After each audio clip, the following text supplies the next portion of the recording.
सुप्रभात बच्चों। आज मैं आपको हिंदी व्याकरण से पाठ 6 संधि पढ़ाऊंगी। संधि चूँकि मैं आपको पहले वीडियो में आपको पढ़ा चुकी हूँ, तो उससे आगे आज हम बढ़ेंगे। फिर भी मैं आपको दोहराती हूँ कि संधि किसे कहते हैं। दो ध्वनियों के निकट होने पर उनके परस्पर मेल से जो परिवर्तन या बदलाव होता है उसे हम संधि कहते हैं। ठीक है। और संधि विच्छेद किसे कहते हैं? संधि विच्छेद का अर्थ होता है संधि युक्त शब्दों को तोड़ना। विच्छेद का अर्थ होता है अलग अलग करना या तोड़ना। तो जो संधि युक्त शब्द हैं उनको अलग अलग करना ही संधि विच्छेद कहलाता है। और संधि का अर्थ क्या होता है? मेल करना, जोड़ना, मित्रता करना, समझौता करना। ठीक है। तो इस प्रकार से संधि और संधि विच्छेद में अंतर है। संधि के 3 भेद होते हैं: स्वर संधि, व्यंजन संधि और विसर्ग संधि। और स्वर संधि किसे कहते हैं? स्वर के दो निकटतम स्वरों के मेल से जो परिवर्तन या बदलाव होता है उसे स्वर संधि कहते हैं। और स्वर संधि के भी 5 भेद हैं। कौन कौन से? पहला है दीर्घ संधि, गुण संधि, वृद्धि संधि, यण संधि और 5वां अयादी संधि। तो ये स्वर संधि मैंने आपको पहले समझा चुकी हूँ। आज हम व्यंजन संधि के बारे में पढ़ेंगे कि व्यंजन संधि किसे कहते हैं। व्यंजन वर्ण का व्यंजन या स्वर से मेल होने पर जो परिवर्तन होता है उसे व्यंजन संधि कहते हैं। कहने का मतलब है व्यंजन का व्यंजन के साथ या व्यंजन का स्वर के साथ या स्वर का व्यंजन के साथ, है ना, मेल होता है तो वह व्यंजन संधि कहलाएगा। तो और इसका मेल हम 3 प्रकार से करते हैं। व्यंजन का व्यंजन के साथ में तो व्यंजन संधि बन जाता है। जैसे उदाहरण में देखिए सत्य योग जन। तो जब हम इसका संधि करते हैं, संधि कैसे करते हैं मैंने आपको बताया था ना कि प्रथम शब्द का अंतिम वर्ण और दूसरे शब्द का प्रथम वर्ण, जब इन दोनों का मेल होता है तब संधि हो जाती है ना। तो सत जोड़ जन तो क्या बन गया? सज्जन। कहने का मतलब है यहाँ भी व्यंजन है और यहाँ भी व्यंजन है, तो व्यंजन का व्यंजन के साथ मेल हो रहा है इसलिए यह व्यंजन संधि कहलाएगा। दूसरा है व्यंजन योग स्वर। व्यंजन का हम स्वर के साथ में योग करते हैं तो भी व्यंजन संधि बनता है। जैसे उदाहरण में देखिए सट योग आनंद। तो ट को हम य के साथ में योग करने के बाद में सडानंद, है ना। तो ट जो है अपने वर्ग का तीसरा वर्ण बन जाता है। ठीक है। जैसे ड के बाद क्या आता है? ट, थ, ड। तो ये ड तीसरा वर्ण बन गया। तो यहाँ पे कहने का मतलब है कि व्यंजन ट जो है व्यंजन है और आ क्या है? स्वर है। तो व्यंजन के साथ में स्वर का जब मेल हो रहा है तो भी यह व्यंजन संधि कहलाएगा। तीसरा है स्वर के साथ में व्यंजन का मेल, तो भी व्यंजन संधि हुआ। जैसे उदाहरण देखिए परिजोड़ छेद, परिच्छेद। ठीक है। यहाँ पे आप देख रहे हैं कि र में छोटी की मात्रा है तो ई, परी, ई जो है वह स्वर है और छेद छ जो है वह व्यंजन है। तो जब ई के साथ में छ का मेल हो जा रहा है तो यहाँ पे कौन सा संधि होगा? व्यंजन संधि। करने का मतलब स्वर के साथ में व्यंजन का मेल हो रहा है ना। तो परिजोड़ छेद क्या बन गया? परिच्छेद। तो इस प्रकार से हम व्यंजन संधि को 3 प्रकार से संधि के रूप में मेल कर सकते हैं। व्यंजन का व्यंजन के साथ, व्यंजन का स्वर के साथ और स्वर का व्यंजन के साथ मेल करके हम व्यंजन संधि को पहचान सकते हैं। अब आगे हम उदाहरण के द्वारा व्यंजन संधि को समझते हैं कि पहले शब्द का अंतिम वर्ण अपने वर्ग का तीसरा वर्ण हो जाता है। कैसे? पहले शब्द का, मान लो जैसे कोई हमने क लिया तो क वर्ग, क वर्ग, क वर्ग, छ वर्ग, त वर्ग, ये वर्ग पता है ना आपको कि क वर्ग में कौन से आएंगे? जैसे ख, ग, घ और ङ। ठीक है। तो पहले शब्द का अंतिम वर्ण अपने वर्ग का तीसरा वर्ण हो जाएगा। जैसे क, ख, ग, ये तीसरा वर्ण है। ठीक है। तो इसी तरह से देखिए उदाहरण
योग रस, यहाँ भी देख रहे हैं छोटी की मात्रा है और यहाँ र हलंत है और दूसरे शब्द में र वर्ण से शुरू हो रहा है ना। तो जब हम इसका योग करते हैं तो ये जो छोटी की मात्रा है वह बड़ी की मात्रा में परिवर्तन हो जाता है, तो क्या बन जाएगा? नीरस। तो इस प्रकार से आप व्यंजन संधि के उदाहरण में आगे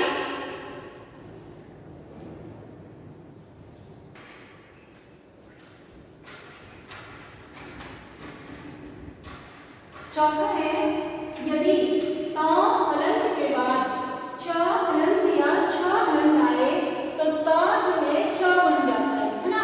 अगर त हलंत के बाद च या छ आता है तो त क्या बन जाता है? च बन जाता है। कैसे? घर में देखिए उत योग छुन है ना, इसमें पहले शब्द का अंतिम वर्ण त हलंत है और दूसरे शब्द का जो प्रथम वर्ण है वह छ है। कहने का मतलब त के बाद में छ आ रहा है तो यह त क्या बन जाएगा? क्या बन जाएगा? च बन जाएगा, है ना। तो जैसे यहाँ पे इन दोनों का जब मेल हुआ तो क्या बन गया? उच्चिन्न। तो ये जो त है क्या बन गया? च। क्यों बन गया? क्योंकि च त हलंत के बाद में छ आया हुआ है ना, तो जो त है वह छ बन जाता है। उसी प्रकार से उत योग चारण, यहाँ भी त है और त के बाद में छ आया है ना, त के बाद में छ या छ आता है तो क्या बन जाता है? त छ बन जाता है। तो उसी प्रकार से यहाँ भी त क्या बन जाएगा? छ बन जाएगा। तो जब त के साथ में छ को योग करते हैं तो क्या बन गया? च, और इन दोनों के योग से क्या बन गया? उच्चारण। इस प्रकार से पांचवा यदि त के बाद ज हो तो त ज बन जाता है। अगर त के बाद में व्यंजन संधि हम पढ़ रहे हैं ना, व्यंजन संधि में यदि त हलंत के बाद ज हलंत हो तो त क्या बन जाता है? ज बन जाता है। कैसे? उदाहरण देखिए उत योग जल, है ना, यहाँ पे त हलंत है और इसके बाद पहले शब्द का अंतिम वर्ण त हुआ और त के बाद क्या है? ज आया। जैसे कि हमने बताया था कि अगर ज हलंत आता है, हलंत क्यों लिखा हुआ है? क्योंकि वह स्वर रहित है। किसी भी वर्ण के नीचे अगर हलंत आता है तो हम समझेंगे कि वह स्वर रहित है ना। तो ये जो ज आया है तो ये क्या बन जाएगा? त। जब हम इन दोनों का मेल करेंगे, संधि करेंगे तो जो त है वह ज बन जाएगा, उज्ज्वल। इसी प्रकार से यहाँ पे देखिए सतयोग जन, ये जो त है यहाँ पर क्या बन गया? ज बन गया। क्यों? क्योंकि इसके बाद में जो दूसरा शब्द है उसका प्रथम वर्ण शुरुआत किससे हो रहा है? ज से हो रहा है ना, इसलिए त क्या बन गया? ज। त के बाद अगर ज हो तो त क्या बन जाता है? ज बन जाता है। आगे छठा है यदि त के बाद ल हो तो, यदि त के बाद ल हो तो त क्या बन जाता है? ल बन जाता है। जैसे उदाहरण में देखिए तत् जोड़ ली, तत् जोड़ ली क्या बन गया? तल्ली। देखिए मैंने क्या कहा कि यदि त के बाद ल हलंत है, त हलंत के बाद ल हलंत है, जो त है क्या बन जाएगा? ल बन जाता है ना।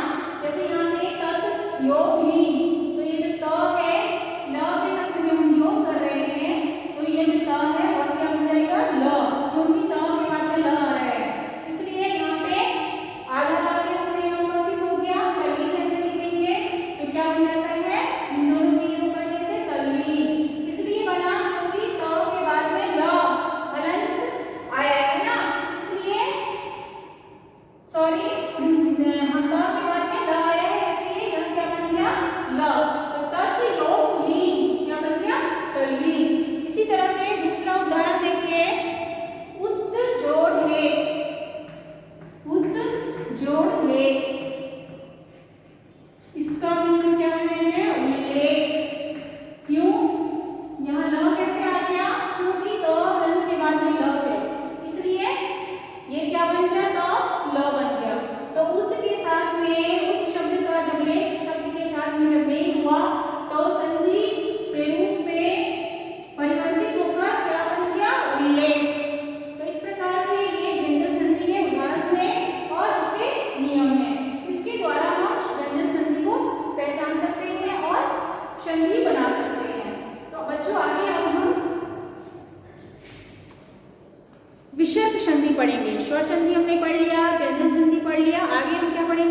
विसर्ग संधि।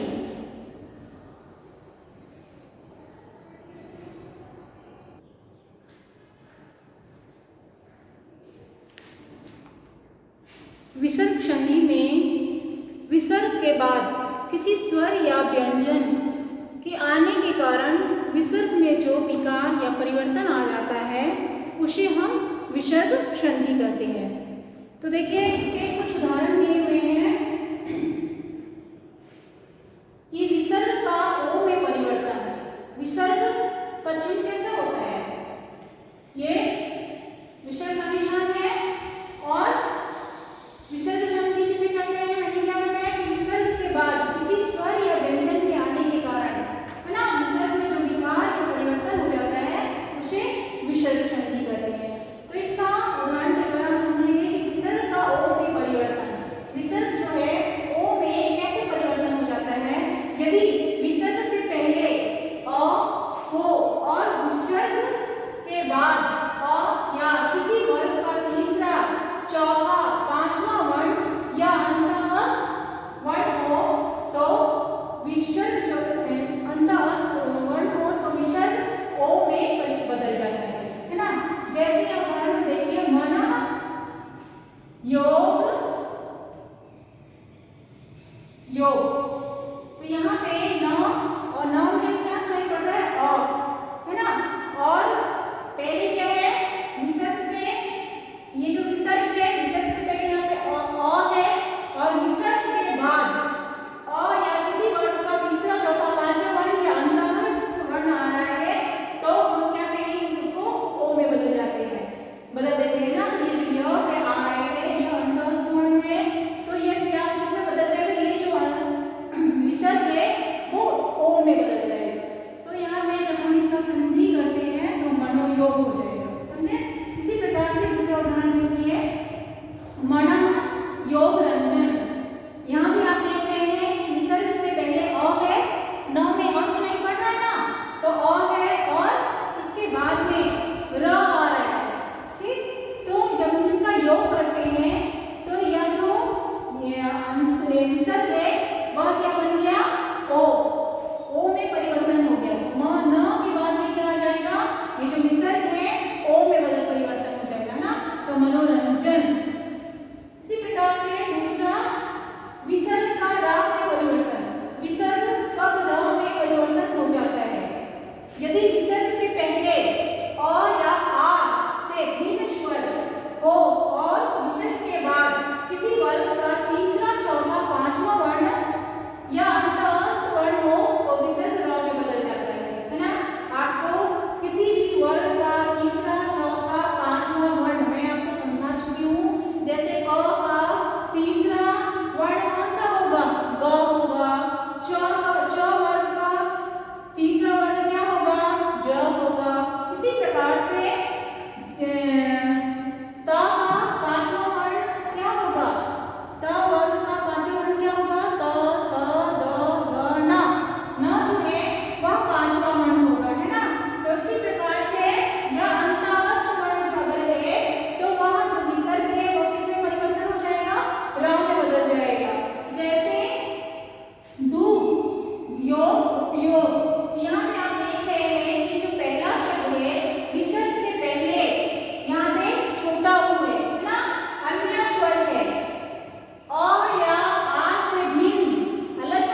गया था। तो निष्ठुर हो गया।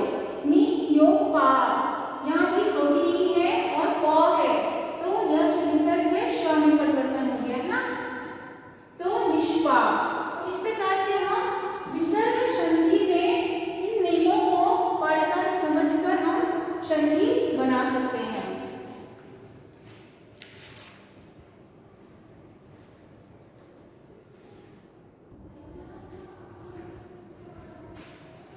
बच्चों, ऊपर दी गई सभी संधियां संस्कृत की संधियां हैं। अब हिंदी में भी कुछ संधियां प्रयोग की जाती है। ये दो प्रकार की, कौन कौन सी? स्वर संधि और दूसरा व्यंजन संधि।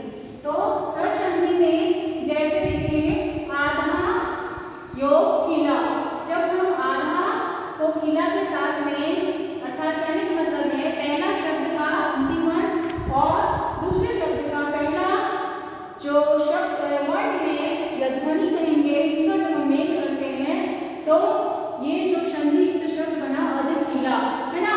तो यहाँ पे जो आ है वह क्या बन जाता है? अ बन जाता है, ठीक है।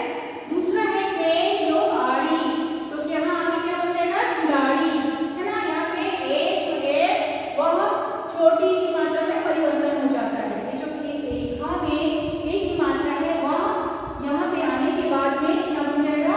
ए का छोटी।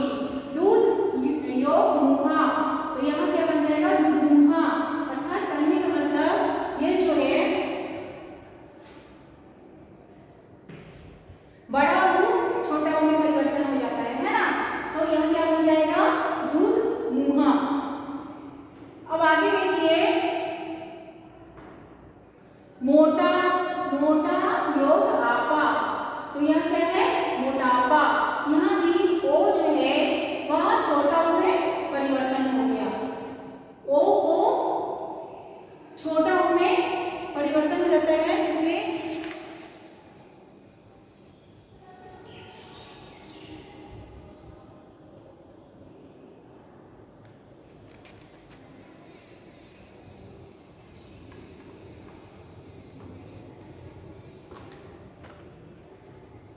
ये क्या बन जाएगा? ओ जो है वह छोटा ऊ बन जाएगा। कहने का मतलब यह है कि यहाँ पे छोटा ऊ की मात्रा लग जाएगा ना। तो मोटा, मोटा को मोटा, ये जो ओ है वह क्या बन गया? छोटा ऊ की मात्रा बन गया, तो मोटापा। चाचा योग एरा, तो यह क्या बन गया? आ जो है ए बन जाएगा, तो हम यहाँ पे चचेरा लिखेंगे। भीख योग मंगा, तो भीख मंगा, है ना। जो बड़ी की मात्रा है वह छोटी में परिवर्तन हो जाएगा, तो यह इस तरह से भिखमंगा बन जाएगा। दूसरा है व्यंजन संधि। हिंदी में दो संधि है, स्वर और व्यंजन। विसर्ग संधि का जो प्रयोग है वह संस्कृत में किया जाता है, हिंदी में इसका प्रयोग नहीं होता है। तो व्यंजन संधि में जैसे अब योग ही, तो क्या बन गया? अभी। ये जो ब है इसको क्या बना जाता है? भ में परिवर्तन हो जाता है ना। वह योग ही, वही। यह जो ह है वह क्या बन गया? इसका सॉरी लोप हो गया, है ना, अर्थात छुप गया। तो वही, ये जो ह है वह छुप जाता है।